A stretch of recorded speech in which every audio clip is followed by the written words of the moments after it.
So it's like, I guess I think about, like, we were talking yesterday, the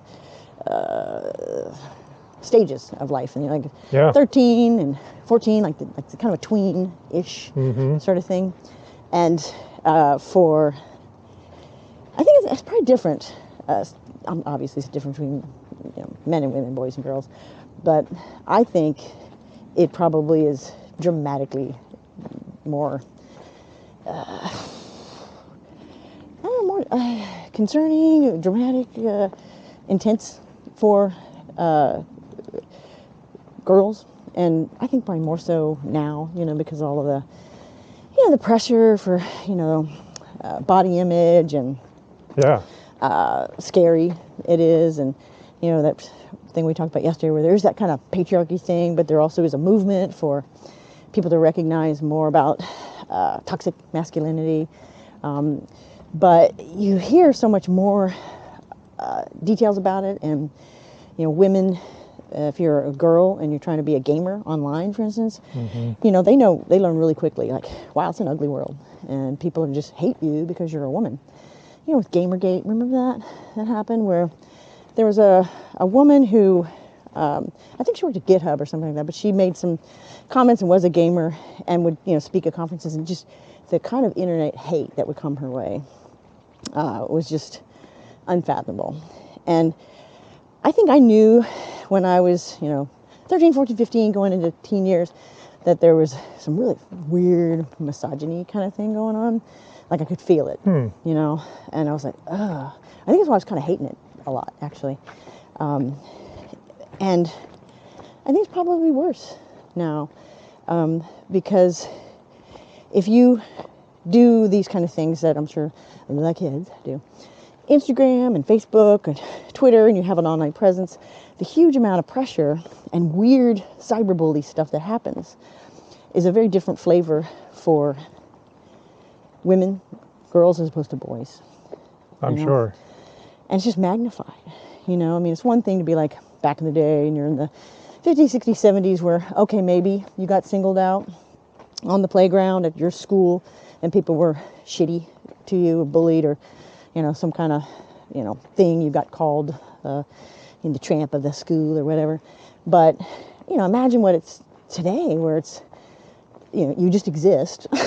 You mention something on Twitter, or you put a photograph of yourself, and thousands of people pile on and just do, hate on you. I'm not sure where I was really going with this, but the experience I had in that evolution was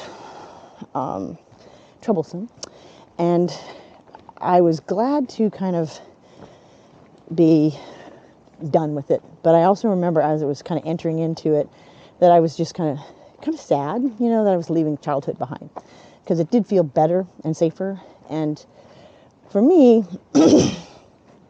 more like egalitarian, because I was kind of tomboy, and so I like to play and jump and skateboard and do all that stuff.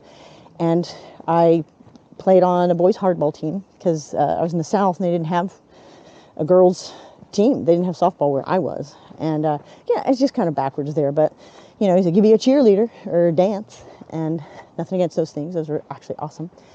But I was used to playing baseball with my dad because when we'd lived elsewhere, that's what I did. So I just went ahead and tried out and played on the boys team, and I was the pitcher, and I was good. And I liked it, and it was fun. But once I got into 6th, 7th, 8th grade, it was really hard to keep up. I mean, those guys just get bigger and faster and stronger, and it was really tough for me, to kind of, right. At a certain point, I was like, wow, these balls are coming really fast at me. But I hang there pretty quick. But the other part where my sisters were seriously turning on me, like the kind of comments about not being, having too much muscle, that kind of thing. And also seeing the guys who were my friends trying to figure out how to treat me. Right. Because they were kind of learning guy stuff. you know, and how to talk that way. Right.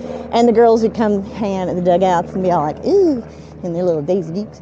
And they'd be like, hey, guys. So they're trying to practice how to swagger. It was just weird.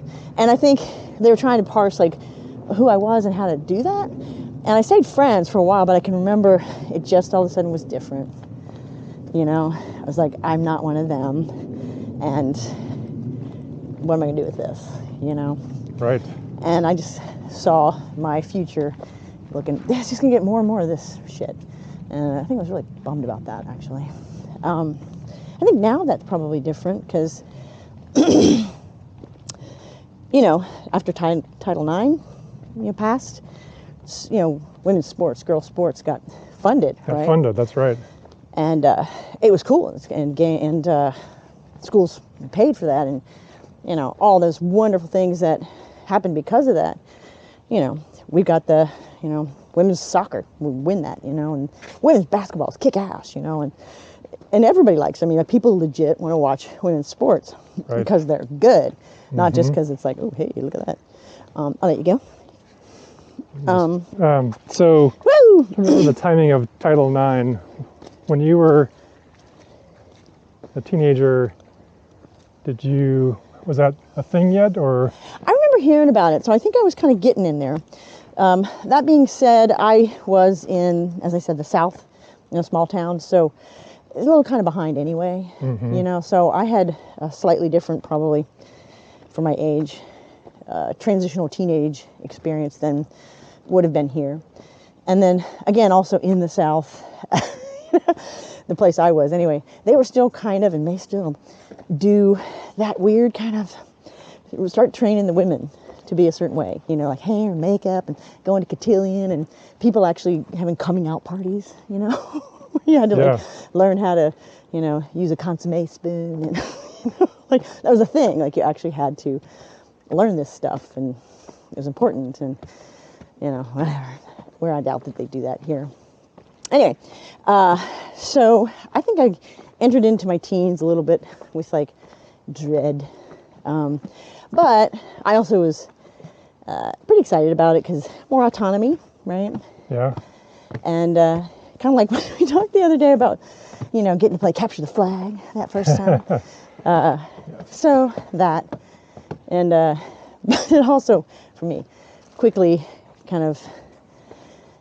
escalated out of control because, you know, my predisposition for, I guess, risky behavior and wanting to alter my reality that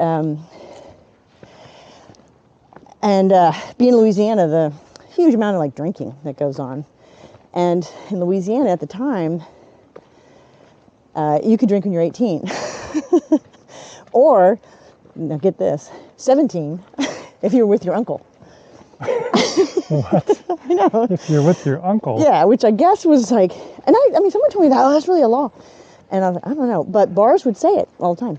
Like, and I'm sure it meant it was just a way for older men to have 17-year-old girls with them. You know, say, I'm their uncle. You know? Say, that doesn't sound Doesn't it? safer. Yeah, it sounds kind of messed up. But that was the kind of the attitude there.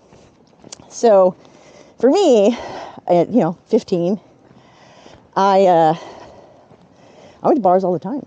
I worked at this pizza place. With your uncle? With my uncle. Had some uncles at the bar. I worked at a pizza place. It was kind of like Godfather's, but it was called the Syndicate, so it was like a knockoff pizza place. And, you know, I bust tables and things like that, but they served beer. And I don't know if they would let you do this now, but, you know, I served beer.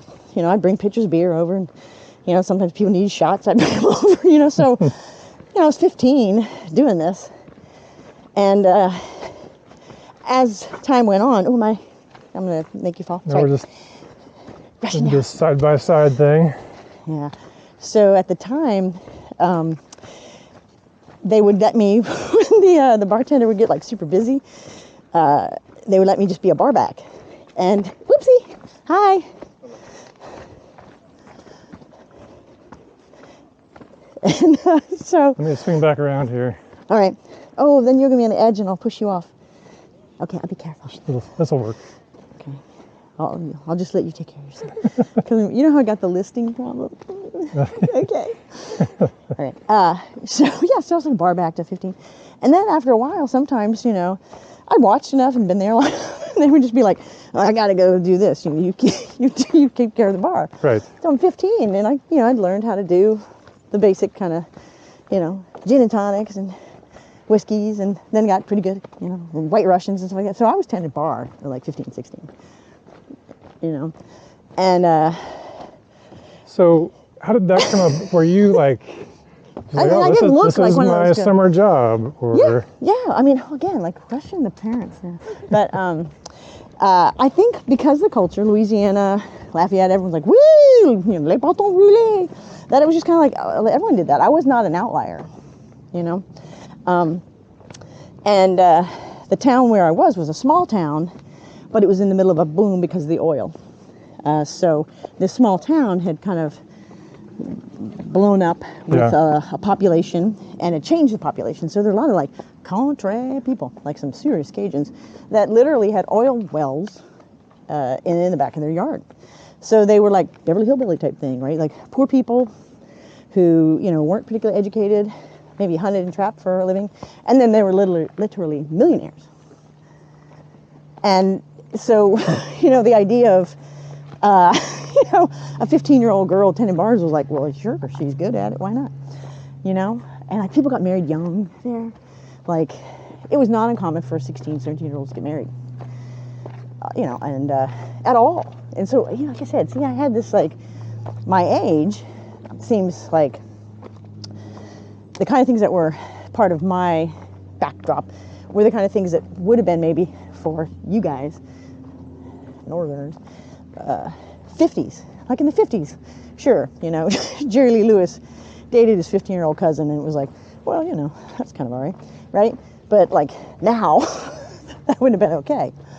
So anyway, but yeah, so I think in that way, definitely it's too fast, right? Like I was not equipped mentally or emotionally to be tending bar, at 15. right?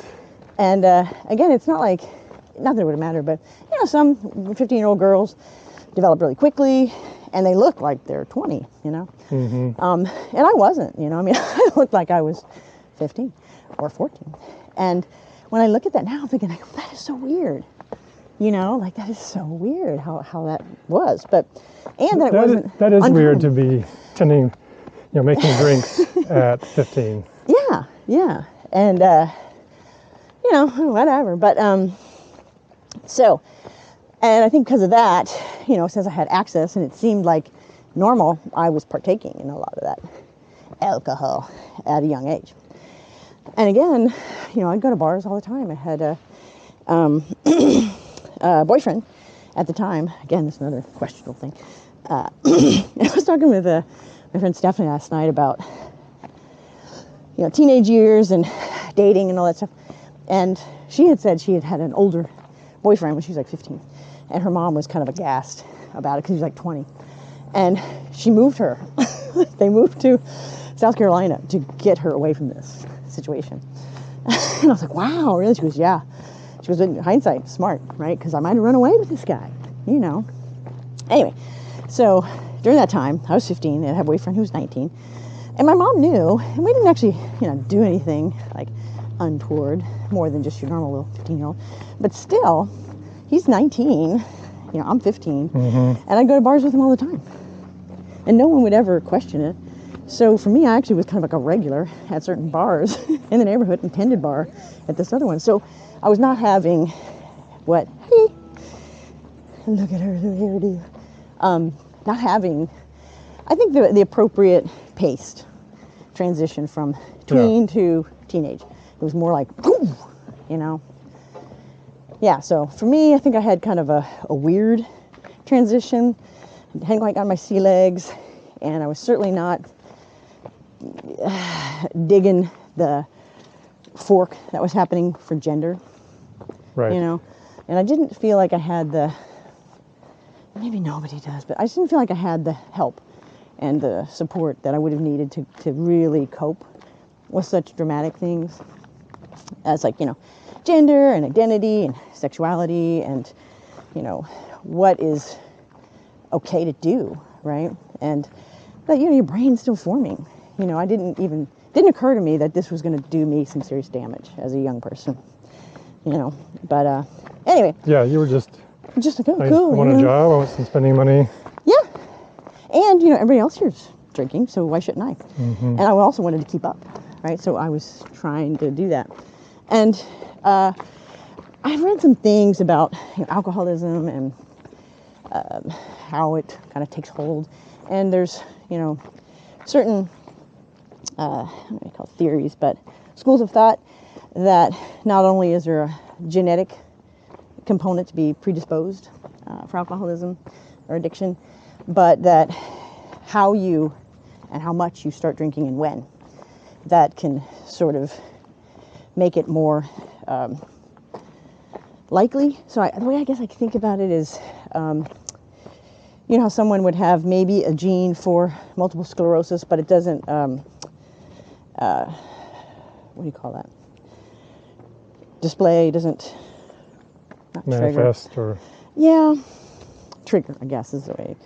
I can't remember. I'll look it up Oh, later. for genes, I guess it would be expressed. Yes, expressed.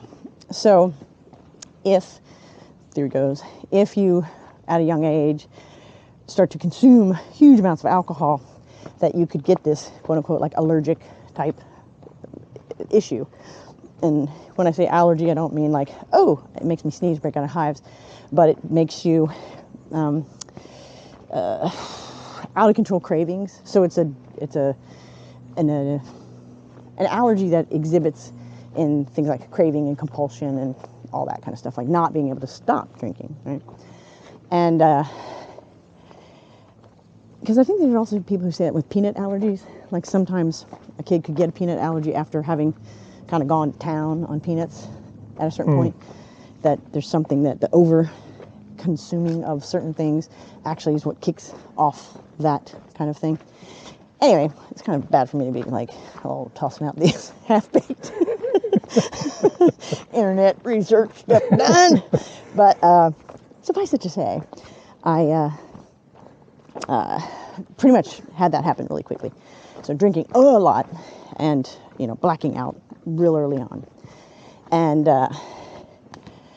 that, of course, is going to set you up for kind of a shitty teenage set of years. But I don't know, for some reason I seemed like I did okay, you know, for what I was doing, how much I was doing, that I still was able to, you know, be on the track team and do okay in school. You know, I'm not really sure how.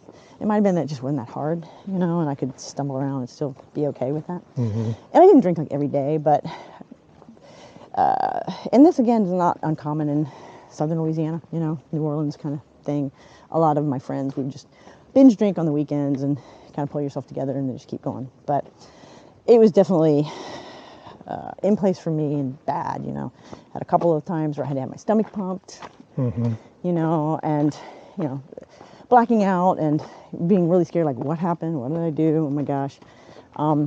And my technique for managing that, I talked to my friend Amy about this thing, because she's also in the program with me, about, you know, our stories and background and how, what we did as drinking teenagers. And my technique, I would get a boyfriend that was willing to put up with my shit, a nice person, hopefully a large guy. And that was it. I was going to have, you're my bodyguard, and so I'm going to go out, but you're going to babysit me, make sure I don't end up in some really terrible situation. You know, and that was kind of my mode, you know, but, you know, how awful would that job be for somebody, you know? Like, to really care about somebody, like them, and to see them kind of wrecking themselves on a pretty regular basis, and have to be responsible for them, you know?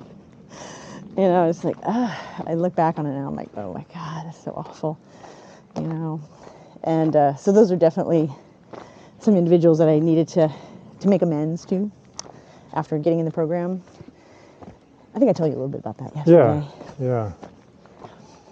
I mean, everybody's trying to figure things out as a teenager, actually, you know, our whole lives, True. but especially as a teenager. Messy. So Messy it stuff. makes sense that it'll be messy. Yeah. And, you know, the more I talk with other people, I don't think anyone had a real easy time of it. So I don't know if mine was any more awful than anybody else's, but, you know, I would hear people say, oh, this is like the best time of your life, you know, or I know, or saying, oh, I wish I could go back, you know, I'm like, God, I would never want to do that. Hi. You know, like never, never would I want to be 18 or a teenager again. It just sounds just horrific. I wouldn't even want that body back again, you know? Even knowing what you know now. Yeah, and I've been thinking a lot about this, actually. Knowing that we have these talks. This is really good for me, by the way, you know, because I think a lot more about my thoughts and retrospective on things. But anyway, back to this whole body thing, is that for me, and I think everybody, you know, your hormones are jumping all over the place, and you're like, ah, and I hadn't really learned how to control stuff. And when I got older, as an athlete, I had like mature muscle. So I actually was way stronger and had more agility and ability because I kept myself in shape. So, you know, when you're 15, 16, certain things are better for that. Like, obviously gymnasts, right? Like, it's kind of better that they've got those super flexible, shorter bodies. You know, the physics is better. Mm-hmm. But, you know, for other things, as far as how I felt about myself, I liked getting an older body. You know, I was not just like anxious and just, I don't know, like so edgy and. Okay, in terms of. Just didn't feel good. Maybe not your body so much as kind of what you're experiencing and the. Well, I consider that like sort of like the physical manifestation, you know, like the endocrine system I had, mm-hmm. the hormones that are jumping through you, you know, that you're growing at the same time. It's just kind of awful, you know. It's a lot. It's a lot, you know, and mine might have been a little off anyway, but yeah, and mentally it just felt terrible. I was so anxious and nervous all the time. But it kind of also goes back to if I was ideal, maybe I could have said, sure, I'll take that 18-year-old body, but I certainly don't want to be sitting in a school desk for 8 hours, because that was terrible too. Someone like me, did you feel that way? It's a long day. I think it's terrible to do to humans. You know, humans that are built to run and jump and roll and play, and then sit them there going, you know? Sorry, there's a log down over there. I'm trying to figure out if they're trying to close the... There's an orange cone too. You want to sit for a bit? Or? Yeah. There's a little log right here. The bench here.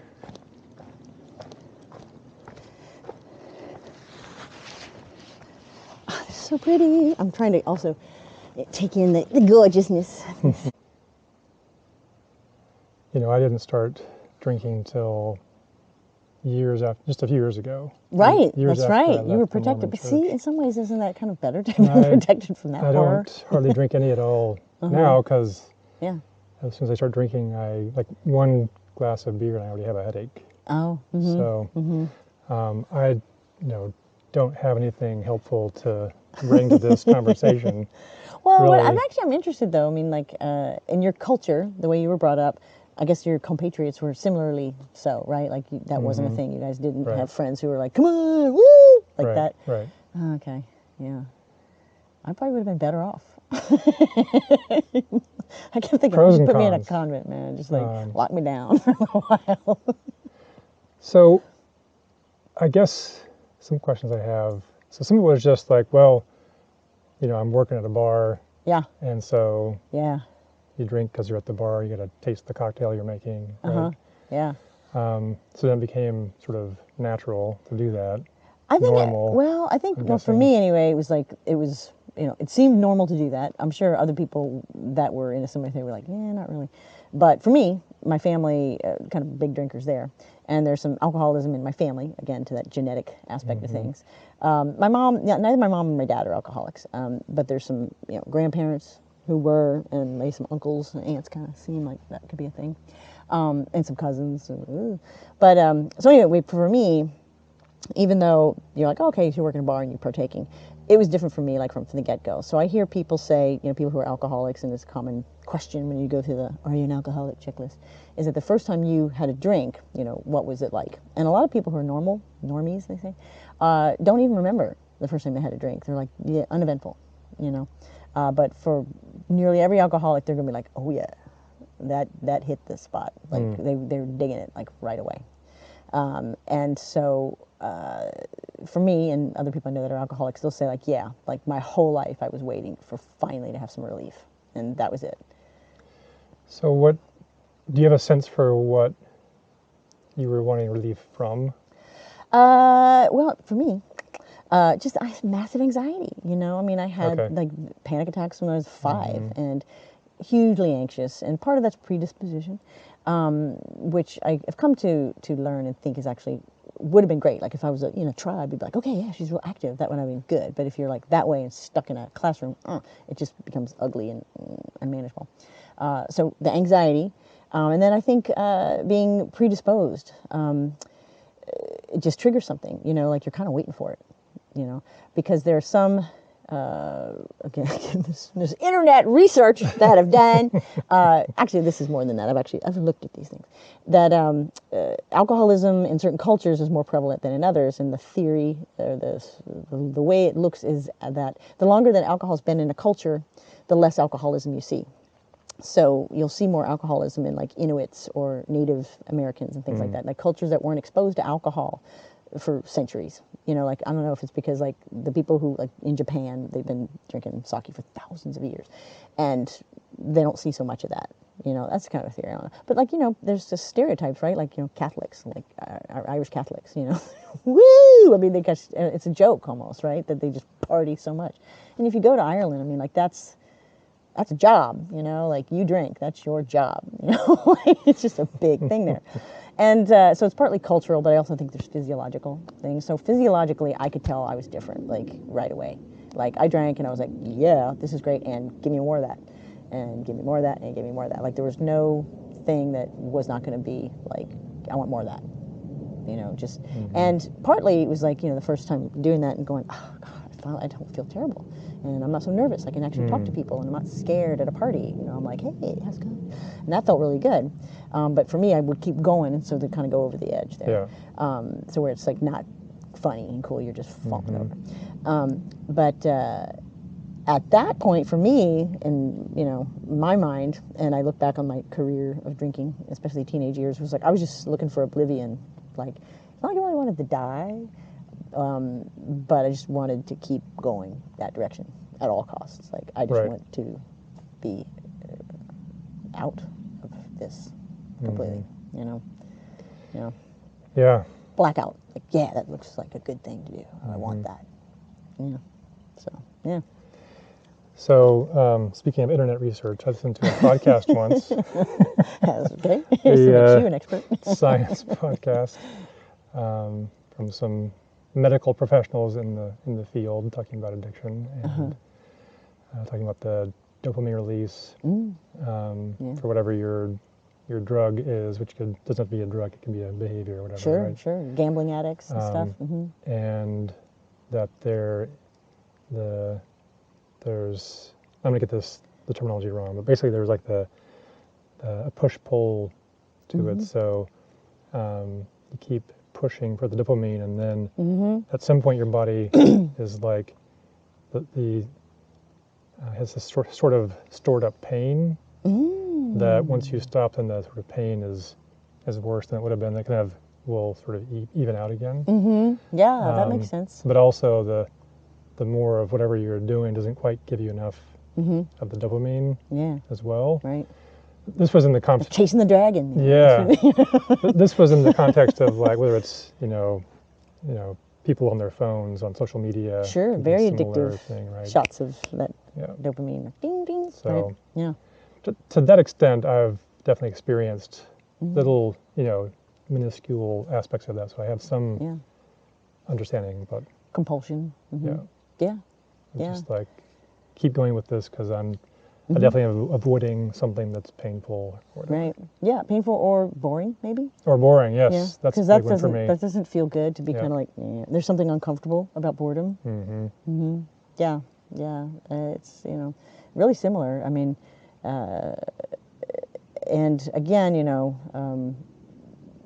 I don't know. I mean, I think I probably would have been that way no matter what. I mean, like I look back and go, well, maybe if I hadn't started drinking so young, because my sister doesn't have this issue at all. We're really very similar. We look a lot like people used to think we're twins. But I kind of just feel like I would have just been that way. I just because like I told you before, spinning around till I dropped and looking at crazy globes and going, hey, it's good. So I think I really was just like I was going to be a drug addict. This is my destiny.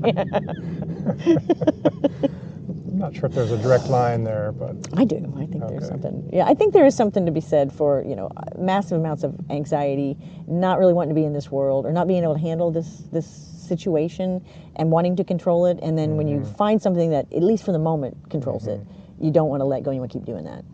Yeah.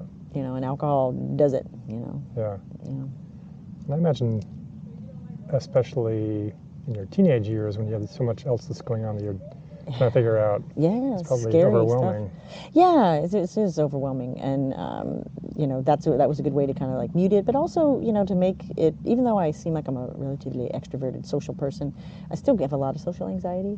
And then as a teenager, again, I was always pretty much extroverted, and I think a lot of my friends probably didn't know I had this drinking problem. I mean, a lot sure did because they saw me, but many were like, "Wow, I wouldn't have thought that. You always like seemed happy and charming and bubbly or whatever." But I would only be able to do that for a certain period of time, or if I would go to a party and it was kind of like this, I would just leave. I'd be like, I can't handle this, and I would just leave. But if I would go and I can have a beer, I'm like, oh, this is so great. I can feel like me. Yeah, interesting. I actually felt more me that way.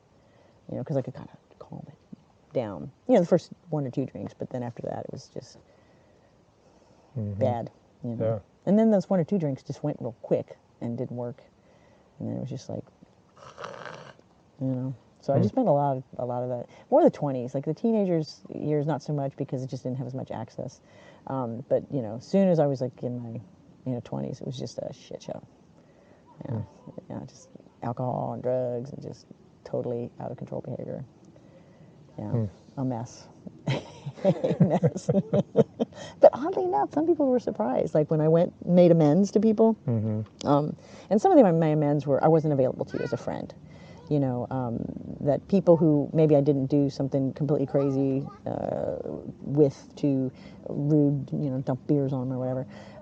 But good friends that I just wasn't there for.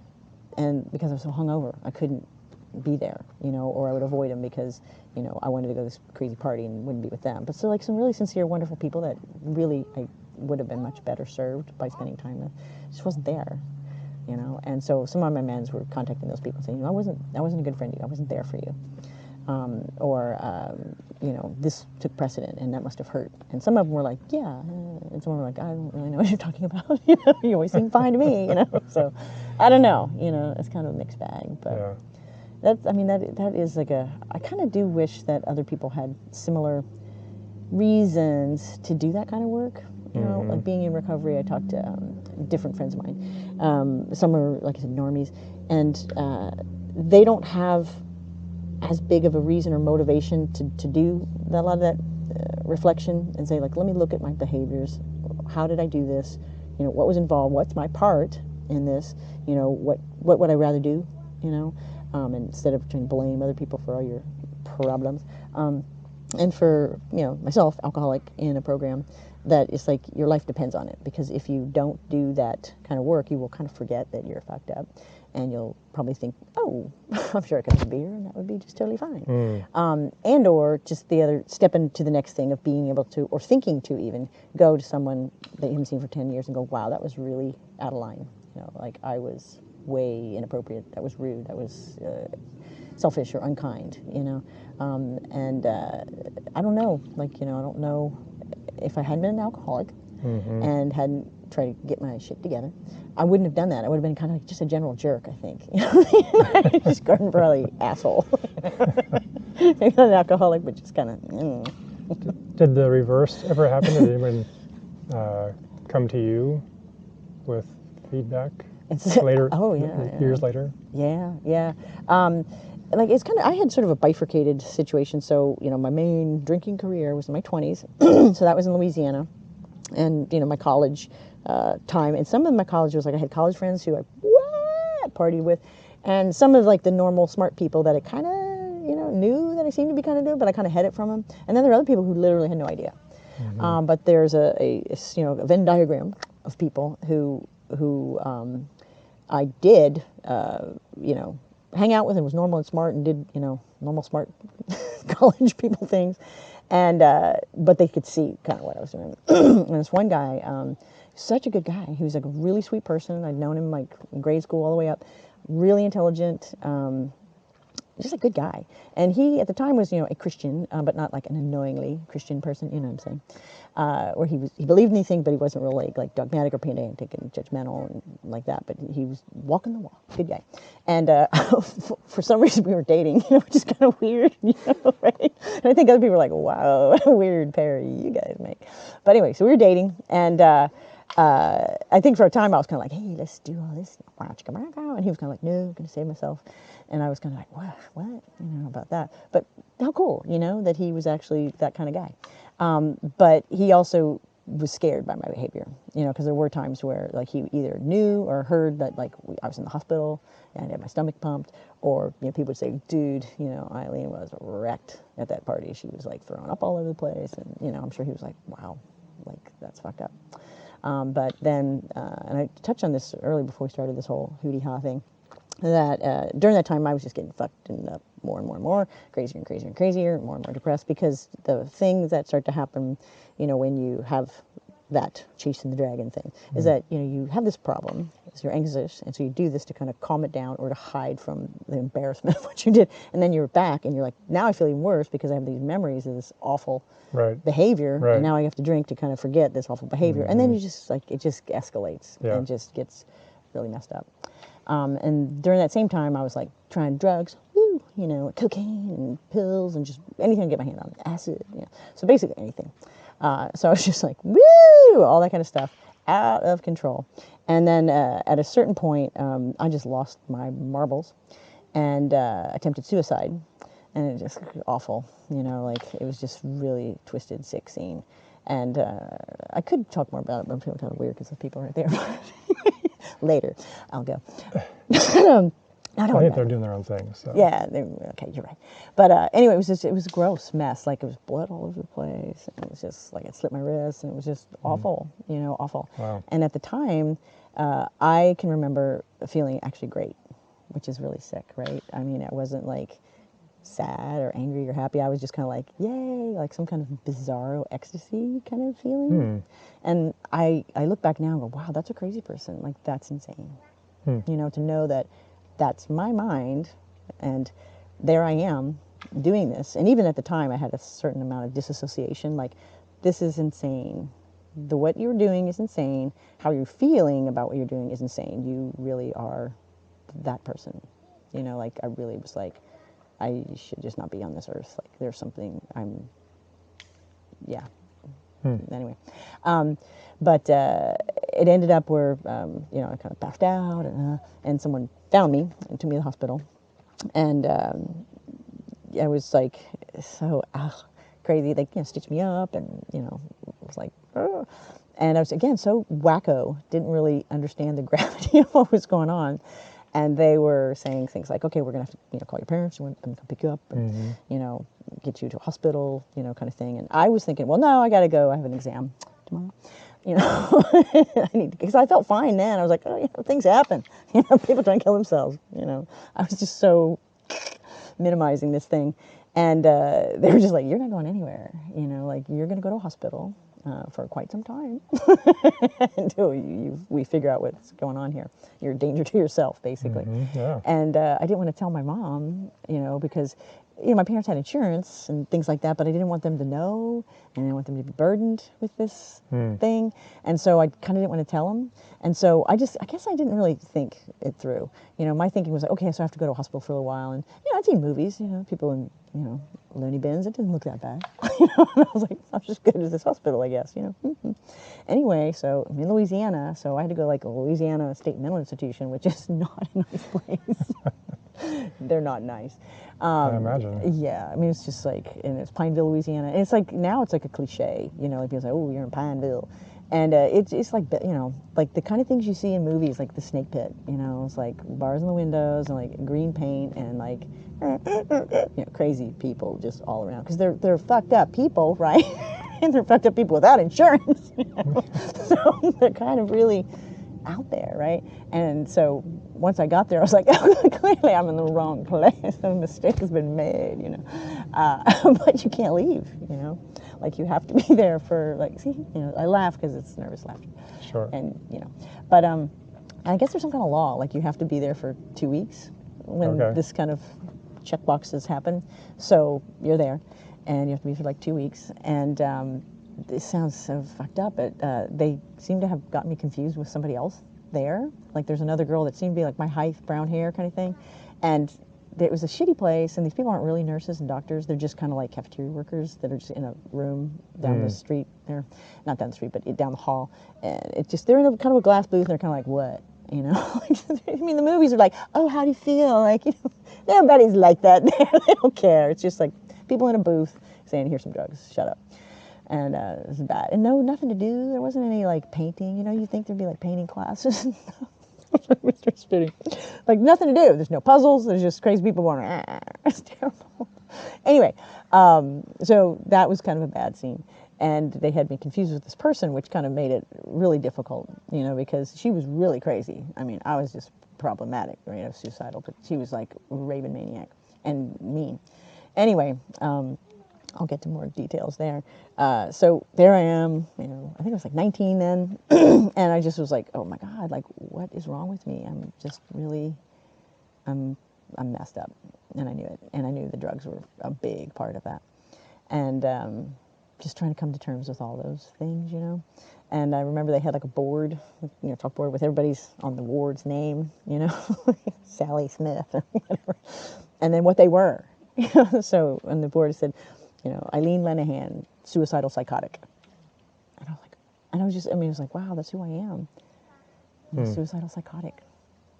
That was my, and I was just like, wow. And like my sister was in a sorority and like, doing all these great things. And I was like, what the hell? What has happened here? Yeah. Yeah. It was a rude awakening. Yeah. But anyway, so back to this, person that, did anyone kind of come to you later? So anyway, after I was released, it's kind of a long story there. All these things, there's like, we can put a pin in that and we can do a whole other series on that one. Anyway, so I got out and, he was just like really worried about me, and I was taking it so lightly. I was telling people the same story I'm telling you, like, oh, this is me, and had Your a boyfriend suicidal you're talking about. Yeah, I mean, like I was back, and people were like, oh, you're back, and I'm like, let's go take some acid, and people were just like, but some people were kind of, they thought my stories were funny because I made them funny and so crazy, outrageous, and he was just like, wow, like he wasn't mad, he was just sad, he's just like, this is messed up, I was worried about you, and I'm glad you're okay, but. Yeah. So did your parents find out then? Yeah, and it was kind of a mess. Like my mom at that time too, because there wasn't much you could do once I was there. Like you kind of have to stay there. And I'm sure if my parents had tried to kind of say, okay, we're going to lobby for you, get an attorney and get you released, and they maybe could have done that. But I think she was kind of scared about the situation and didn't really know. And my mom's one of those people that would be like, well, that's what they said. The law says this, and they said 2 weeks, and or the doctor said that, and you just take it. She's not one of those people necessarily would advocate further, and I think I probably told her just leave me the fuck alone, like she might have wanted to actually kind of do something to maybe get me to like a nice hospital, and I probably was like no, So I talked to her on the phone while I was there a couple times but she was just poor thing, how heartbreaking, can you imagine? I mean, had you and she talked before that about Yeah. your drinking? Yeah. Was it helpful? Yeah, I guess in some, no and yes. No. I mean, yeah, it was, I knew it, but I don't think there's anything you do to help somebody like that. You know, I mean, my sponsor and I were talking the other day, and she said, you know, because when you're in, you know, the programs of recovery, you see people that probably should also be in programs, or they come in, they go out. And she said, well, because I have a friend who's kind of coming in and out of the program, they just keep relapsing. And she's like, well, you know, it's one of those things that they say, you know, it's like anything you say could be the right thing, and anything you say could be the wrong thing. It's like, you just don't know. You know, like it's just, it's kind of up to God sort of thing. Right. It's like you can be there, you can listen, but, you know, cautionary tales to another person that's not actually an alcoholic, or, you know, expressing concern, I don't know if it does anything. Didn't do anything to me. Yeah, I guess you know? I was more wondering if you felt you had someone you could talk to that would listen to you, or if it wasn't really helpful that way. It wasn't really helpful. Not so much to you know? fix anything, but just to. Yeah. Well, for Yeah, I'm me, here for you would think, right? You would think, oh, someone loves me, someone wants to listen to me, and I had lots of people like that, but I just didn't want it. You know, I didn't want it because I didn't think they really understood, and they wouldn't. They're not alcoholics. They would just be like, why would you want to do that? Like, and you know, they wouldn't understand, and I just felt more embarrassed. The more empathetic or understanding or people wanting to be there for me, the shittier I felt. You know, the less I wanted to talk to them about that. Sure. You know, because it's crazy for a normal person to see and hear and think that. They just are like, what are you doing? Why are you doing this? You know, and another alcoholic is like, I know exactly why you're doing that. Me too. You know, and I think that's why, you know, the program stuff really works. You know, because it's one thing to empathize, one thing to sympathize, right? Yeah. But to truly empathize, you know, at a certain level, it kind of like you have to have somebody else who's like, oh boy, I know, yeah, me too. And this is how I'm not doing that anymore, you know, because otherwise it is just kind of like, I know, you just felt worse, honestly, you know, and so that's what's so tragic, right? I think the people who, you know, love alcoholics, like, it's just so heartbreaking for them, you know, and my poor mom, you know, like, imagine you, like, your daughter who's like, oh, she's on track and doing really well, but now she's in a mental institution in Pineville, and she comes back and she's got scars on her hands and laughing about it. I mean, it's just like, I mean, a nightmare, you know, a nightmare. Yeah. Yeah. I know, painful. Yeah, so I do remember a thing that my mom one time, like during this time I was getting crazier and crazier, she gave me some animal crackers, a little box of animal crackers, and she wrote this note. And I saved it for a long time, but basically, you know, she really did get me and understood me in a lot of ways. And because that was really nice, because it was a child kind of thing, little cookies. And the note was like, you know, I just want you to know I love you, and, you know, I see what's going on with you, and it scares me, you know, it seems really dark where you're at. Because I was getting punked too, you know, crazy hair and like black off kind of thing. I mean, I was looking weird in addition to all this other shit. And it was really heartfelt, you know, like, I'm there for you, and, you know, and she kind of could relate in a certain way, because she had difficulty, you know, existential dread, you know, going through teenage years and things like that. And she might have struggled somewhat with drinking. I don't think so, but I think she got that, like, partying was a fun thing. But she didn't tip over into where I was. But I think she sort of understood a little bit more than some moms, that she was like, yeah, you know, you want to be wild, right? But that was kind of as far as she could totally get it, you know, like, I don't think she was like, oh yeah, I totally get why you'd want to, like, drink yourself to, you know, pass out on a pretty regular basis, like, that you get hospitalized regularly. But I remember, like, later on we talked about it, and I was all crazy and mad at her all the time. It was just so awful. Like, that's why I was only have kids. I was like, I don't want anything like that to happen to me. And it would be genetic, right? It would be like, you know, just desserts. But I remember she was saying, you know, like, after we, you know, talked a little bit about this, the animal cracker thing she gave me, and she said, you know, I just wish I could understand, you know, like, I know you have problems with your father, and you guys are yelling at each other all the time, and you just seem so dark, and I don't understand it, and the people you're hanging out with are kind of scary. And she said, I just wish I knew, you know, like, what was going on in your head. And I remember saying, I said, you know, if you spent 5 seconds in my head, you would run out screaming so fast. You know, and I remember her face kind of being like, oh, wow. And that felt so true for me. And I was like, yeah, nobody could be in this head for this long a period of time without running around screaming and doing exactly what I'm doing. When was the first time that you found someone that did understand you then? Well, I think, well, it's a good question. So after a certain period of time of that crazy, I ended up getting a DUI, which was, inevitable because I drove drunk all the time, which is just horrifying in itself. Like, what? I mean, like, so thoughtless, careless for my own well-being, much less other people. I mean, you could kill people with that, just the craziness, right? But anyway, so I had that, and as part of getting a DUI at that time, you had to go through, like, you could either go through a driver intervention program and get it like deferred, and that was like a 3-day thing where they should say that's a bad thing. Here's pictures of people going through windshields when they're drinking. So it was like a 3-day thing that you had to stay and get educated, and if you could check the boxes, and you didn't get that on your record, or it was minimized somehow. This was a long time ago. Like now, they don't do that kind of stuff, nor should they. Like they were pretty lax back in the day for things like that. Anyway, so I had this 3-day thing, and they said, before you go, like don't drink 24 hours before you show up here, because we'll test you, urine or whatever. If you are, you can't do this, and you're gonna maybe go to jail, right? So that's bad, right? Like you'd think all you have to do is like not drink the day before. And I can remember, I was coming out, and I was like, oh yeah, but I went out and drank a bunch, the night before, because I don't know. And I was like, that's what you did. It's what you did, And I remember like showing up going, I hope they don't like do some kind of like pee test and like, have this on. But they didn't, so I was there because they probably know. Everybody probably did that, they're trying to keep you straight. But anyway, so there I am. And one of the things that I noticed while in this 3-day thing was that people, the women, it's all women, kind of clustered into groups. You know how people kind of fall into groups when you're just there. And typically I've noticed, like if you go to a conference or some kind of event, that the clusters typically are like, oh, these people are the same age, or these are the same religion, or these are the same race, or these are the people who have a similar background or education or whatever, right? They would cluster around these things. But the way that it was clustering here was like what they did and how much they did. So cocaine, big drinkers, not so much drinkers, it was just heroin addicts, I mean, so people were like finding their own. Yeah. And it was all about that, and I was like, oh, that's interesting. And the way I saw myself was that I was sort of in the good class of, professional people who drank, And because, like, we were all kind of hanging on to ourselves a bit. Like, I had a job. Okay. And, I had college education.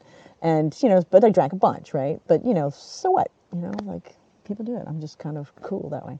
And we were all kind of clustered and telling ourselves that. So there was kind of like, but then there was a couple of people there who were like, probably didn't drink that much, but they just had drank too much that night, And anyway, so I really had this thought in my head of like, there's this hierarchy here of people. And of course, I was looking down on these other people. Like they would say things, I'll be like, oh, oh my God, like they really just out there. But, sometimes they would say stuff and I'd be like, oh yeah, me too. I do that too. And so I started thinking, what group am I really in here? And it started to really make me think a lot. And then I hadn't drank for 3 days, so it was kind of like the clouds were lifting a bit. And I think it was like the last day, they had a woman who was in AA, and she was there to kind of tell her story. So a lot of the recovery, 12-step recovery programs, that's typically the framework for a meeting, is that someone shares their story, their experience, strength, and hope. And it's like, what it was like, what happened, what am I doing now? That's kind of the format. And anyway, I didn't really know at the time, but that was what she was doing. And she was not there for this thing. She had come, and because her sponsor said, you go and do this. So that's kind of, I guess her sponsor had said, as part of your recovery, you go to these driver intervention thing and you tell your story, blah, blah, blah. So anyway, so this lady was there, and she kind of was somewhat begrudgingly there, but she knew she should be. But that's kind of I do that too, like in my own recovery, like my sponsor will say, you do this, and I'm like, really? But I do it, because she said so, and I do it. Anyway, so this lady was there, and she was telling her story and how she had been like us and was at this kind of thing and how she got there. So she was like, yeah, I got pulled over and I'd been drinking and, there's the lights are in the back. And I was like, oh, fuck, whatever. And we're all like, yeah, because we all could totally relate. Mm-hmm. And she was like, yeah, and then I had the breathalyzer and I was going like hoping that if I just blew a little, the alcohol wouldn't come out. And we're all like, yeah, so she was just really relatable. And the way she was telling it, she was doing like a lot of alcoholics do, which is like, gallows humor, right? Mm-hmm. The kind of things you say are awful and scary and terrible. And as, people in recovery, alcoholics will laugh their head off at shit like that. you know, and because we're like, yeah, that's crazy, me too.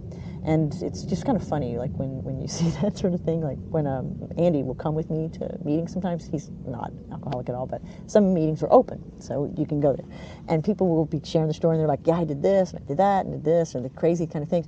And people are laughing their head off, you know, they're like, oh yeah, me too, because it's just so awful, and it kind of lightens things, Yeah. and it's just, you can really relate, and it's Yeah. just, and but he's just like, what the hell is with you people? That's horrible what she just said. That's Yeah. just really tragic. And we're like, anyway, it's just a thing. Anyway, so this lady's telling her story, and it was very relatable. And the way she talked about the way she drank, you know, like what she was thinking, and like, I just want that oblivion, you know, it was like, yeah, that's, and I hadn't really ever heard anybody say it. I'd never heard anybody say that kind of thing out loud. And the other thing she was talking about, things she did, like horribly humiliating, embarrassing, awful shit, you know, and the kind of shit I did, you know, and I was like, I can't believe someone's saying that out loud, you know, to people she doesn't even know. Mm-hmm. Like, what the hell, you know? And I remember thinking, wow, it's like really courageous, but why? Yeah. Like, why would you humiliate yourself like this? Like, we know things about her now that's like really messed up stuff, like that, you know, I would be horribly ashamed about, you know. And she was doing it, you know. And I was like, what? That's so weird, you know. And then, you know, she basically said, yes, I'm doing this because I was sober for 8 years, and I relapsed, and I've been drinking for about a year, and I went back to the program, doing the steps again. My sponsor told me to do this, so I'm doing it. And I was just like, whoa, like, what? Like, what? Like, how does that work? And so I realized she's doing it for herself, Mm-hmm. and it was a necessary thing, and that it clearly was going to help me too.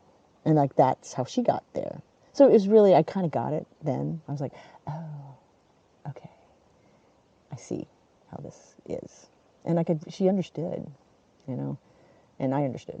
And I understood, like, there's a lot of us, it's a thing. You know, because before I didn't really think that. I mean, I thought, I'm just one of those I'm a mentally ill person who drinks a lot. Because I'm mentally ill, not I'm mentally ill because I drink a lot. Which is probably both somewhat true, Mm-hmm. but the way I was, out of control, you know, slit my wrists, running around like a maniac. I mean, that was not just, oh, I'm mentally ill, bipolar, whatever. That's, you're an alcoholic, and you get some real problems. And it took a while to realize, like, after I had not drank for a long time, to be like, oh, I don't do that anymore, right?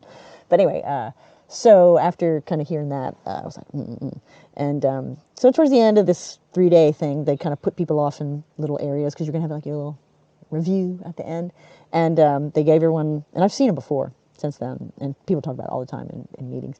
They give you like a checklist, and it's like, you know, I drink, you know, more than 4 drinks a week or whatever. So it's like a 10, 12 thing that says, you know, I have suffered consequences because of my drinking, or I was fired because I was drinking. I've had legal problems because I was drinking. Anyway, there's a bunch of stuff, right? And they ask you these questions. Basically, you know, I was like, you know, a bunch of them were true, but I was like, well, not really. You know what I mean? So I lied on a lot to myself, even partly to them, but partly to myself too. I was like, not really, you know. And one of them was like, my drinking has caused harm to my family, and I thought, well, I don't really talk to my family anyway, so it's not really causing harm to them because they don't talk to me anymore. I mean, they did, but you know what I mean. It was just like crazy. Anyway, so so I turned him on the sheet, and then, you know, at the end they have like a one-on-one with you, and this person's like, well, you know, we've been watching you and hearing how you talk, and there's open dialogue and looking at your assessment, your self-assessment, and you're in the first stages of alcoholism. And I remember thinking, oh, I actually lied on those, so I'm probably like in that second or third stages here. And I was just like, oh. She's like, yeah, you know. And I said, well, so what does that mean? Like, you know, I just like shouldn't drink, you know? And she was like, yeah, no, you know, it's abstinence. Like, that's what you do if you're an alcoholic. So was this still part of that DUI 3-day program where they gave that assessment? And then, okay. Yeah, it's like the third day. They kind of give you the assessment, and that's the thing. And I was kind of relieved that someone just said it to my face, like, you are an alcoholic.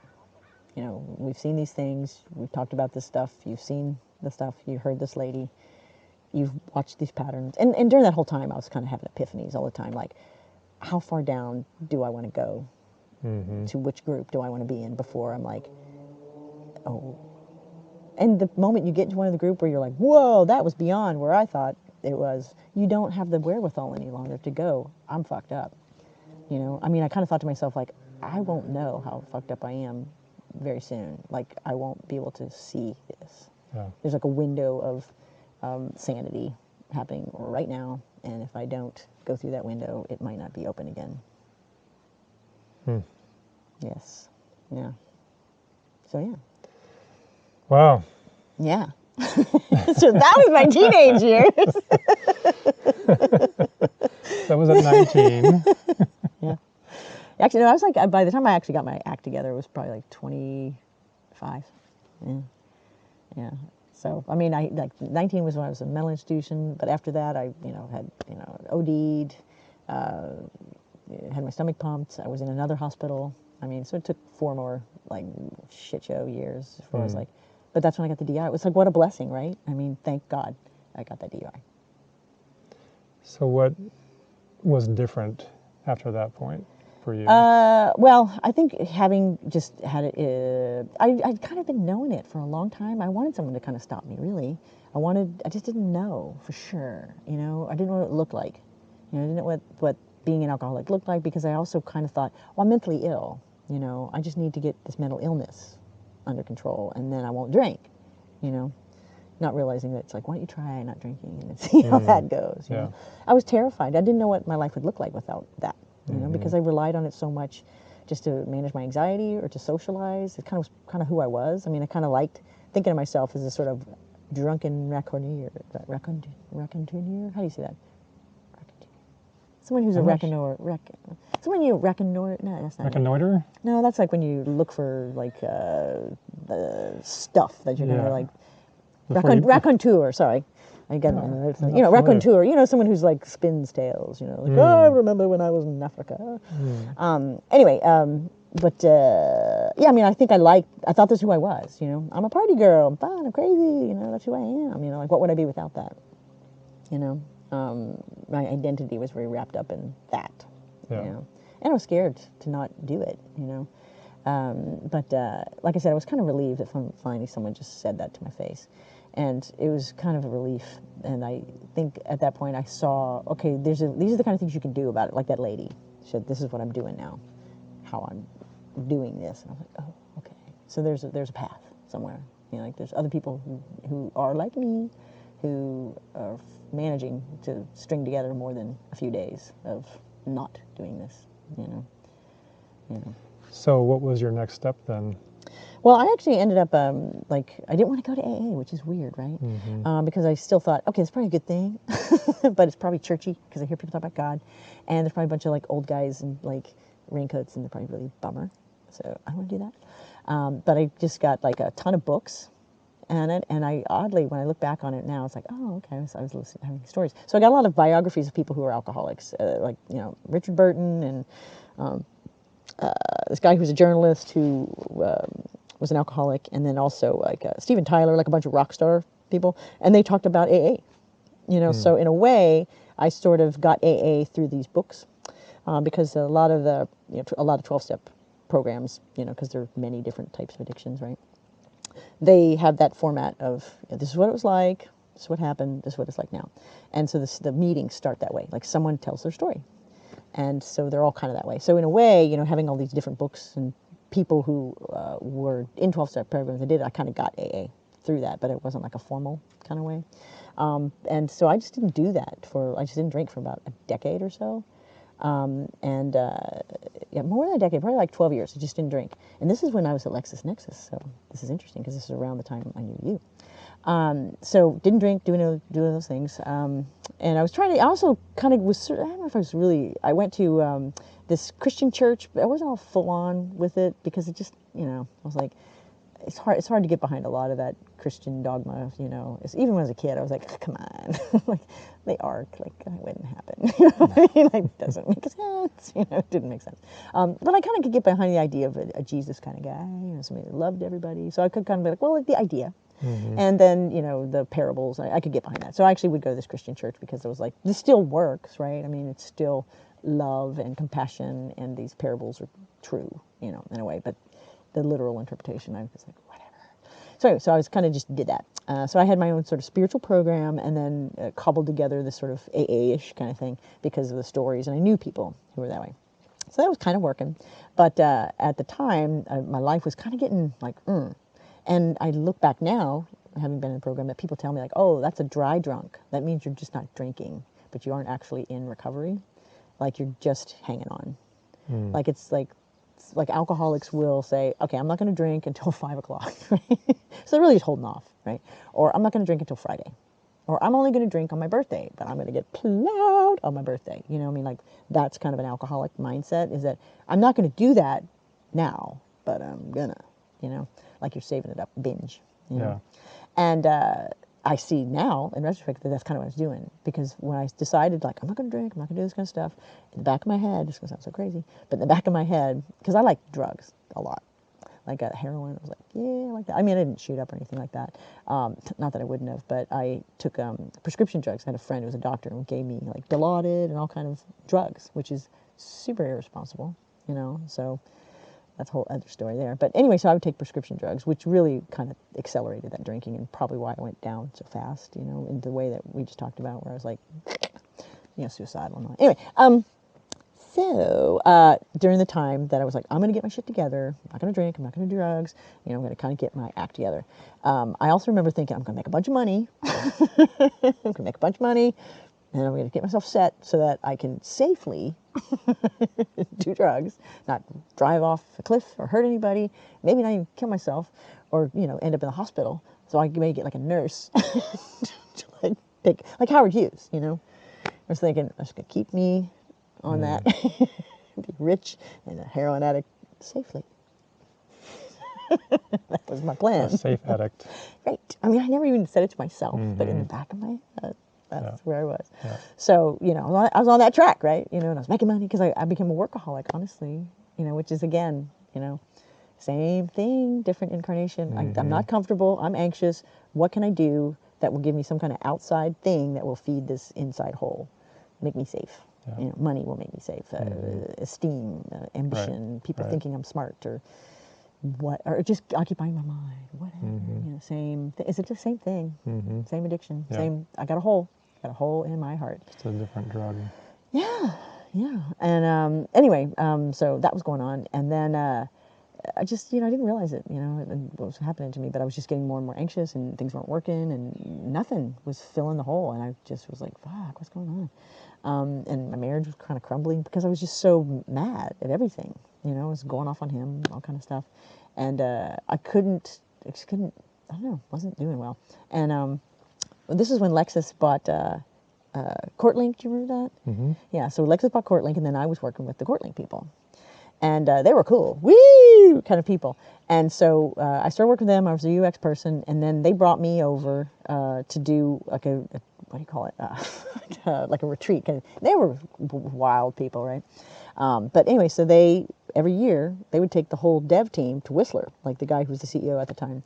And these people were kind of nuts, right? But I didn't drink, you know. And so none of them had seen me drink. I didn't drink. I'm a non-drinker, not a Christian person, but you know that. You know, I was kind of a straight-laced person-ish, as far as they knew. Anyway, so we did this, the retreat. They took everybody to Whistler, and they had the two buses you get on. They had the drinking bus and the non-drinking bus. But all the cool people are on the drinking bus, you know. And I also, again, ambition. Like, I wanted to be with them. I wanted to get in good with them. I really wasn't digging Lori, who was our boss at Lexus. You know, I was like, I don't want to work for her again. I'm going to stick with these people. So I wanted them to like me and accept me, and all the, you know, the CEO and all the big people were big-time partiers. And so I was like, I'm getting on that bus. You know, but even in my head, I was like, that's a dangerous place for you to go. Don't get on that bus. So I got on that bus, and I also was thinking, I just won't drink. You know, but they, like, you know, were walking up and down the aisles, pouring, like, Jägermeister, and just, they were off the hook, like, right from the start. Yeah. And I wanted to fit in. Yeah. So started drinking. And it was ugly. You know, oddly enough, it didn't actually hurt my career. It helped it, because they were like, yeah, you know. So, I mean, I was wasted with all these people, but they liked it because they were that way too. Yeah. Isn't that weird? Yeah. You know, you would think, like, oh, okay, so you started drinking again and it really wrecked your career. Like, nope, it actually helped. Oh. You know, for a while. That's weird. Yeah. It is weird. Yeah. You know, because I was accepted. I really think that it probably did help me in that company to move up, you know. I mean, because I still could get my shit together and stuff like that. But maybe I'm telling myself stories. Maybe it would have been, oh yeah, fine. But I don't think so. I would not have been welcomed into inner sanctum had it not been a partier. Yeah. Yeah. Yeah. But it got bad and dark really quick, and so that's when I was like, oh, I'm really a mess. And then I went into rehab and got, the full story of what my thing was and what I needed to do. And I also was like, I can't go through this again. And I might have, again, that window, I was like, I might not make it back, because I've heard this and I know it's true, that the disease model for alcoholism is that it's progressive. And so you have alcoholism, or it's triggered, it manifests or whatever, and it's progressing. So, as people drink more and more and more but can't get drunk, the effects, right? But people who will stop drinking, their alcoholism is still getting worse. It's still progressing, but they don't drink. And I've seen it and I experienced it myself and I've read about it, is that okay, I'm not drinking, but then you pick up again. It's not like you were when you were before. Like maybe I'd drink a bottle of wine and get kind of loaded or whatever, and that's what I do. And I go, okay, I'm gonna stop drinking. And you think, okay, I'm just gonna do that thing I did before, which is drink a bottle of wine, kind of make an ass of myself, whatever, be all right. But really, you're not. You're like up here, and you're like, what the hell? Oh my God, the craving that I had before is like a baby compared to the kind of monster that's unleashed in my head now. And it was totally true for me. And I was like, I can't stop, at all. Like before, it was like, I just get drunk, but I could kind of maybe stop on occasion. Or I go, I'm not doing that tonight. That's not a little too much. But this is like every day. I was like going home and drinking a bottle of gin. Compulsively. Couldn't stop. Yeah. I mean, I was walking by the bodega and I was like, I'm not going to do that today. Just keep on going.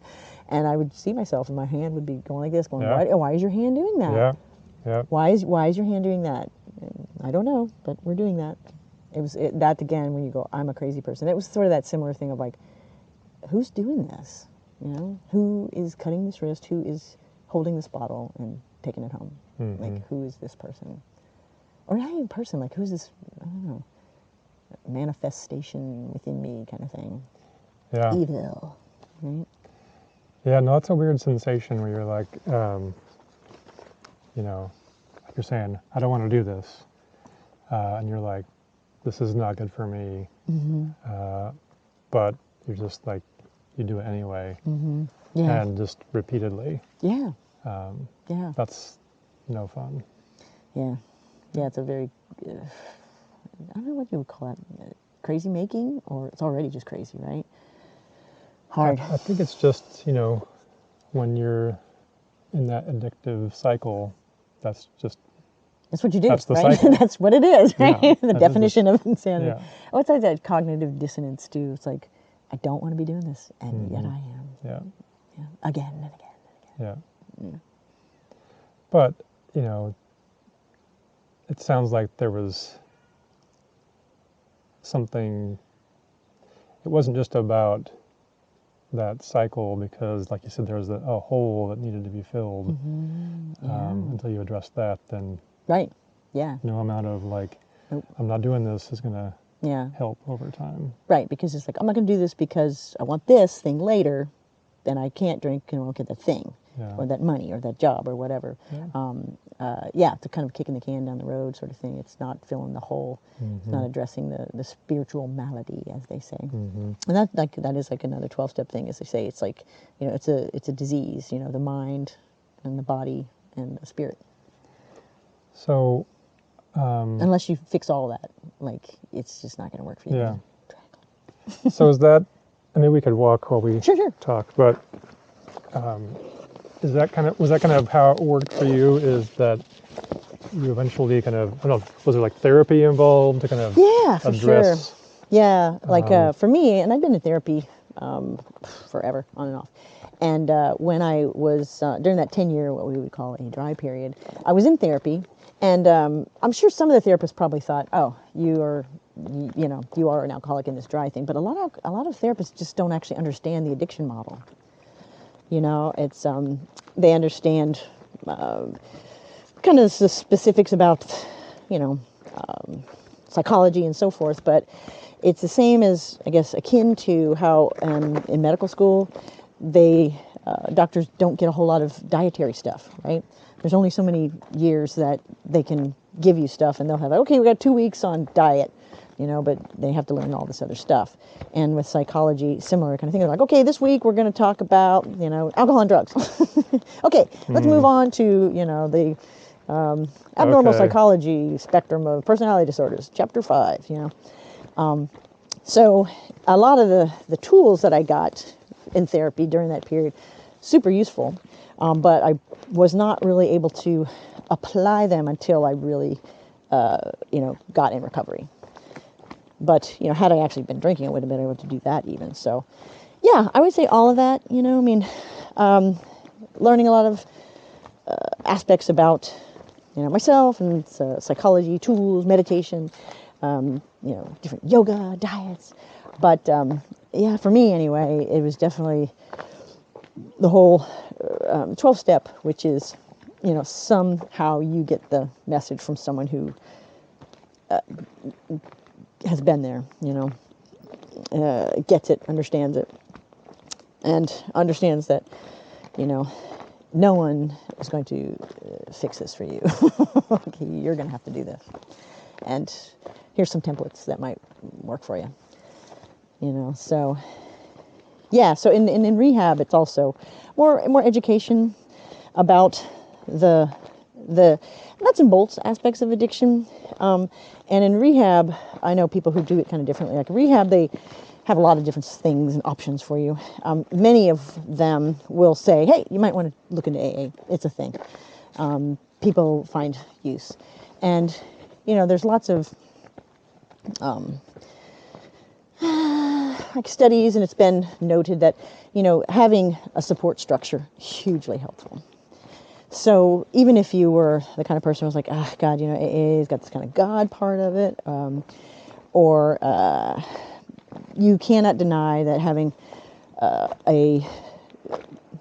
people who are in the same situation as you being supportive, whether it's like breast cancer or a grief group, So group therapy, I suppose, is a component, and I think a lot of rehabby places will say, yeah, try that out. Because there's certainly a lot of debates about that model, and when I say that model, I mean like the classic 12-step stuff, right. Because, there's a God thing there, and it's super off-putting to a lot of people. Right. And it was for me, and it's odd and kind of unfortunate that you can't really get all the details about it too. You kind of go, oh, okay, I see what you're saying, because and now it's like a lot more known because, movies and TV, and it's all mixed in there. It's not like it used to be, where it's sort of cloaked in some sort of, not secrecy, but you just didn't get the whole shtick unless you actually were there.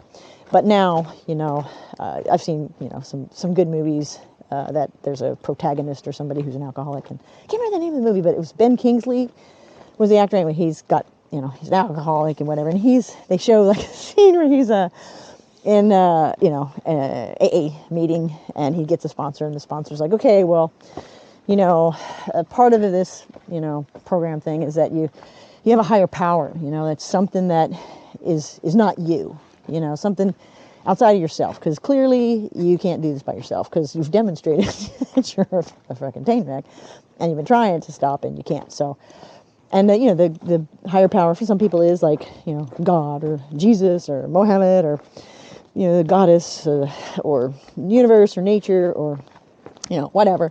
And sometimes it's like, well, this group is bigger than me. This conscious is bigger than me. This universal sense of niceness bigger than me. And the guy said, well, okay, the San Francisco Bridge is bigger than me.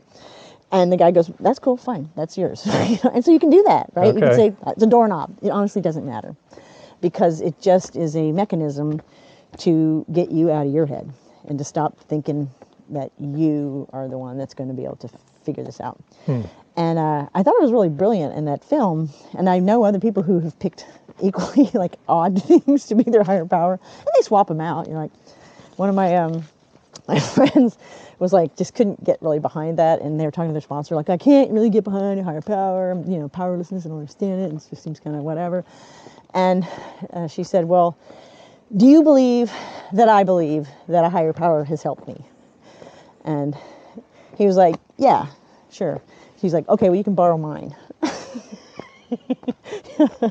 I believe you believe this, and I believe that it worked for you, and okay, So, which I like, because it's sort of serves as a proxy, and it's just a variable, right? And if you think of a program as an equation, it honestly doesn't really matter, right? You do these things, and this will do that. So if there are these steps, and you do them, it will work. And whether your higher power is God, or the Brooklyn Bridge, or this group, it's still going to work, And I have another friend of mine who's an atheist, and he says, he's an atheist, he's in AA, and he's like, thank God that, AA works for atheists. And he's being funny, obviously. Yeah. He just is like, he said, it doesn't matter. He said, I just know that I can't do this by myself.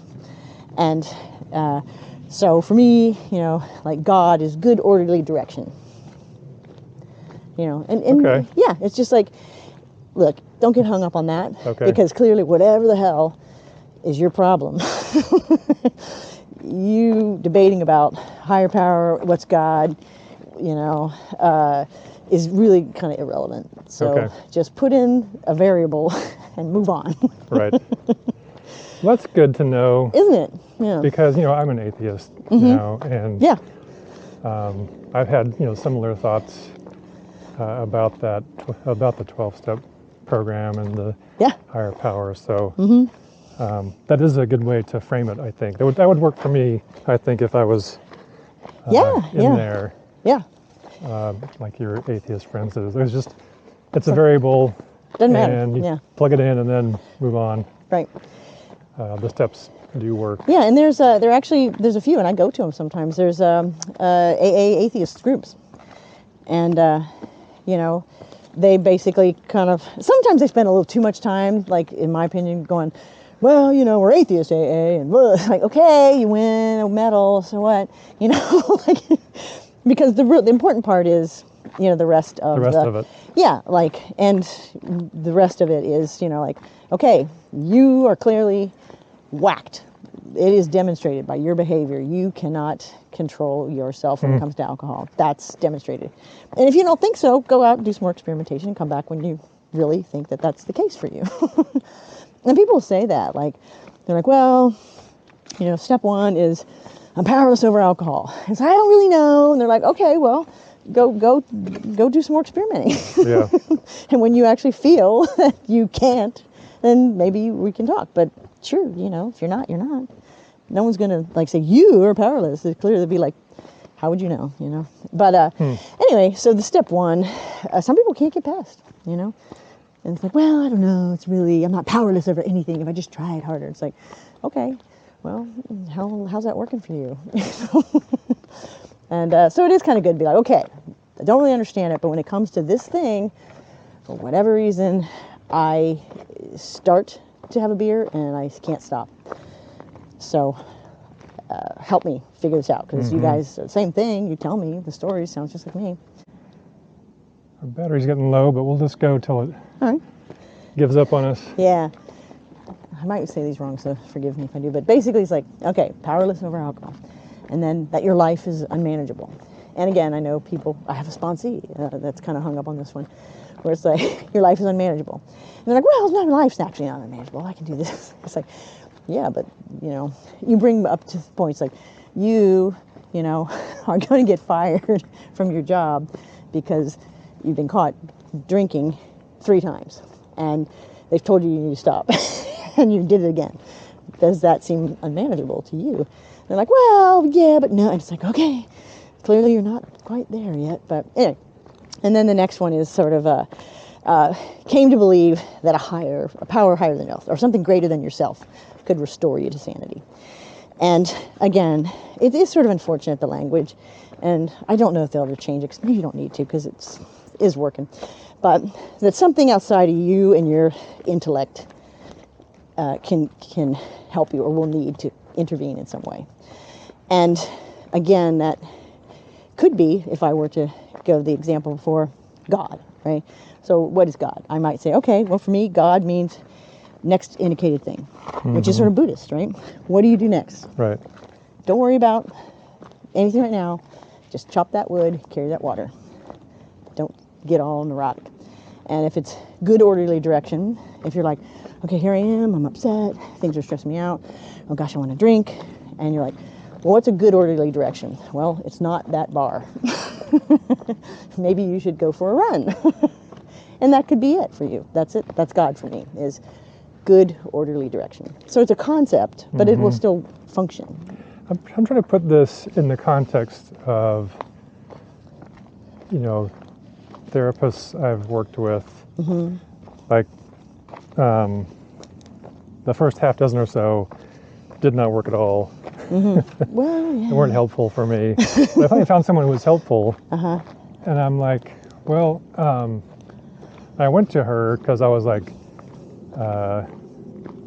whatever this is not working for me. I'm kind of a mess. And I need some help from someone who's not me, because I'm in my head and I can't figure this out. And that's interesting, right? So like you were like, okay, I can't see my own blind spots, right? So you're looking for someone to I need do help. That. And then she was able to help me and kind of work. I mean, it was a lot of work. Yeah. Mental work. Yeah. But in the end, I felt like it was transformative, and I felt different. The same situations would come up, and I felt different about them. Yeah. Yeah. That's great. So it felt very internal. A shift had happened. Yeah. But my first reaction when you said, well, there's, my life's unmanageable and there has to be a higher power, I kind of balked at that. But then I'm like, well, the part about me saying, well, I need some help because what I've been trying is not working. Right. And just something external to myself. In my case, it was a therapist. Same thing. Yeah. That kind of aligns, I guess. Yeah. Maybe like you said, maybe some of the terminology is unfortunate. I think it is kind of unfortunate in some ways, but if, let's say they were like, oh, let's think this through and change it and try and make it more appealing. It's like, you know what? People who are fucking wrecked on drugs and alcohol, they're not that able to parse the dogmatic dialectics that are present in such debates, So I think actually keeping it simple is saying, like, get a higher power, admit that you don't know what the fuck you're doing, get yourself some help. And then the fourth step is where you write these things down of like, okay, like write a list. Here's all my resentments. And then each time you resentment, you go through the column. This is who I resent, why I resent them, what happened, what it affects in my life, self-esteem, finances, personal relations, sexual relations, whatever. What's my part? And then what would I have done instead? And, then your resentment should go away. And that's very much similar to the kind of, behavior, what is it called? I can't remember, there's a set of letters that are about cognitive behavioral therapy. Yep. And it's almost a similar template, oddly enough, to kind of unpack the specifics of your shame, your guilt, your anger, and then not, so much to be like, oh, why did I do that? What's my part? I'm probably not doing it justice because I'm talking so fast, but when you kind of come to what's your part, and I've had this for me, and sponsees sometimes, like someone, and this happens a lot for women, right? Whether they're alcoholic or not, is that something horrible happened, sexual assault. And so they'll be like, okay, I resent this guy, he raped me, and what does it affect? It's like everything, my sense of safety, my personal relationships, my finances, my everything affects all this stuff. And the thing is, okay, now what was your part? And so women, a lot of times, and men who have had just other icky stuff, they've been blaming themselves. Like, oh, you know, I shouldn't have done that. I was there. What did I say? What did I do? What was my part? You know? And then what you do when you're actually going through these steps with a sponsor, so many times, be like, what was your part? And you're like, none. I had no part in that. Sure, I was standing there. Yeah. And then you go, okay. And then the amends for that resentment is to yourself. Like, I am sorry I did that to you and made you feel like shit over something that had nothing to do with you. Oh, I see. That's brilliant. Yeah. Yeah, I mean, and like I saw some of those, like, you know, oh, okay, here's where you template. And I was like, oh yeah, just what I fucking need for someone to say, what's my part? You know? Yeah. Because I didn't get what was going to happen, you know, because when I was like, wait, what's my part? What's my part? And then with one of mine, with my sponsor, I was like, I don't know, I'm trying to figure out my part. I said, I don't know. And she goes, I'll tell you what your part was. None. You had no part in that. That is not you. And she goes, and you know the amends that's going to make this resentment go away is you tell yourself. None, not me. I am sorry I've even come remotely close to blaming you, me, for any of this bullshit. Nice. Yeah. I was like, oh. Oh, that's beautiful. Yeah, very profound. Very profound. So, yeah. So there's that. Yeah. And then anyway, so back to the thing, you know, it's like, and like, you know, I'm not here to, you know, proselytize for any 12-step thing. What I think is an interesting conversation is that so many therapies are real similar. Just like so many religions have hit on some truth, you know. Love, you know, compassion, love your neighbor. Be present, you know. And for therapies, you know, how do I unpack this, you know? And one of my favorite books and I guess modes of therapy is from, oops, I'll let you go first.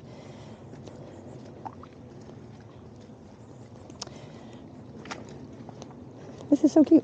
It's a book called Man's Search for Meaning by Viktor Frankl. Have you read that? Oh, yeah. And he is a therapist, and his school of thought is logotherapy, logos. And I guess I wonder, it might be love, or maybe logos means to know. I'm embarrassed. But the backstory, as you know, is that he was a survivor of the Holocaust, and having, you know, his experiences from Auschwitz, and oh, the horror, you know, is that, you know, I'm sure you get to some low points where you're like, what is the point? You know, why should I keep going? Why should anyone keep going? This is a horrible world, but this could be allowed to happen. How could there possibly be a God? And that, you know, for his outcome, and what he's saying is that a person can deal with any what if they have a good enough why. And I think, you know, for me and many others who have just had fucking train wrecks of life from, you know, drugs and alcohol, and, you know, they've done unforgivable things. They've just, you know, made a wreck. Things have happened to them. I mean, just so much fucking shit, you know. Oh, got it.